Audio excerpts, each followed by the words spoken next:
नमस्कार, केआरजे न्यूज़ में आप सभी का स्वागत है। आज हम आपको बताएंगे संपत्ति के निपटारे के लिए मुख्य सचिव उत्तर प्रदेश को आना पड़ा, वो भी बुलंदशहर में एक इंडस्ट्री के मामले में। पूरा मामला ये है कि बुलंदशहर के खुर्जा में, जो कि NH 91 पर स्थित है, परम डेयरी लिमिटेड, 1996-97 में जब दिल्ली में सुप्रीम कोर्ट ने आदेश किया था कि कोई भी इंडस्ट्री जो ज़्यादा यहाँ पर प्रदूषण करती है वो यहाँ नहीं रहेगी, तो सभी फैक्ट्रियों को यहाँ से बाहर कर दिया गया था। उसी समय पर रामा के नाम से एक दूध प्लांट का जो शुरुआत थी वो यहाँ पे हुई थी।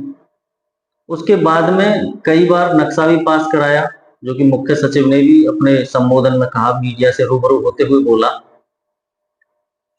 रामा ग्रुप जो बाद में परम डेयरी लिमिटेड के नाम से शुरू हुआ, 16 हेक्टेयर भूमि जो विवाद है उसका है।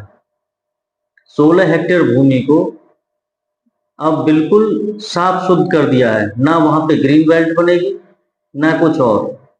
परम डेयरी लिमिटेड जहां है यहीं पर स्थित रहेगी। यानी कि मनोज कुमार सिंह, मुख्य सचिव उत्तर प्रदेश सरकार ने परम डेयरी लिमिटेड को पूरा सहायता करते हुए अपना निर्णय सुनाया। जितने भी संबंधित अधिकारी, चाहे विकास प्राधिकरण के हो, चाहे वो UP-सीडा के हो, कोई भी हो, यहाँ पर ग्रीन बेल्ट के लिए स्पष्ट मना कर दिया, जिससे परम डेयरी लिमिटेड के समूह को राहत की सांस मिली। वो लोग थोड़ा चैन की सांस में अब आए, क्योंकि काफी समय से विवाद चल रहा था, उनको उद्योग चलाने में भी बड़ी दिक्कत आ रही थी और इसके आसपास कहीं भी ग्रीन बेल्ट बनाने के लिए उन्होंने निर्देश दिया है। इस मामले में आपको दिखाते हैं मुख्य सचिव उत्तर प्रदेश मनोज कुमार सिंह ने क्या कहा। 97 में किसी और नाम से यहाँ पर पहले इस्टेब्लिश हुए, बाद में इनका नाम चेंज हुआ है। लेकिन जो पूरी कहानी है वो ये है कि 95 में सुप्रीम कोर्ट ने ऑर्डर किया कि दिल्ली से पॉल्यूटिंग इंडस्ट्रीज़ को बाहर जाना है। तो दिल्ली से पॉल्यूटिंग इंडस्ट्रीज़ बाहर आई, उनमें से एक ये इंडस्ट्री थी जो यहाँ लोकेट हुई। तो यहाँ के 16 हेक्टेयर एरिया को NCR प्लानिंग बोर्ड जो था उसने ये कहा कि ये इंडस्ट्रियल यूज़ में रहेगी और इसकी 16 हेक्टेयर को as a industry earmark किया उन्होंने। और ये भी निर्देश दिया कि जो बोर्ड है यहाँ का, खुर्जा डेवलपमेंट अथॉरिटी जो है, खुर्जा बुलंदशहर डेवलपमेंट अथॉरिटी, वो अपने मास्टर प्लान में इस 16 हेक्टेयर को एज ए इंडस्ट्री डाल लें और इस 16 हेक्टेयर को इंडस्ट्री के रूप में जोड़ने के फलस्वरूप अगर उनके मास्टर प्लान का टोटल इंडस्ट्रियल एरिया बढ़ जा रहा है तो कहीं और 16 हेक्टेयर एरिया को निकाल दें। ये उनका स्पष्ट निर्देश थे। लेकिन इसके बावजूद भी खुर्जा बुलंदशहर डेवलपमेंट अथॉरिटी ने ऐसा नहीं किया, उन्होंने अपना मास्टर प्लान में नहीं किया।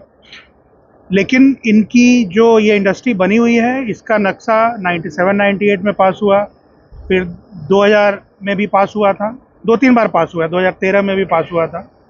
तो अभी इन सब की बात सुनने के बाद आज की बैठक में DM साहब हैं, VC थी, NCR प्लानिंग बोर्ड के भी लोग थे। अब उनका कहना है कि हमने 60 मीटर पे ग्रीन बेल्ट कर दिया है, हाईवे से 60 मीटर पे ग्रीन बेल्ट कर दिया है। लेकिन ये सारा ग्रीन बेल्ट करना ना करना, ये सारी बातें 97-98 के बाद की हैं। तो 97-98 में जब ये 16 हेक्टेयर इंडस्ट्रियल एरिया है तो ये इंडस्ट्रियल एरिया रहेगा और इसके दाएं बाएं जहां उनको ग्रीन करना है वो ग्रीन कर सकते हैं। तो ये कंक्लूजन दिया गया, ये निष्कर्ष दिया गया कि ये इंडस्ट्री ठीक अपनी जगह पर बनी है और सुचारू रूप से चलेगी, किसी को कोई दिक्कत इसमें नहीं होना चाहिए।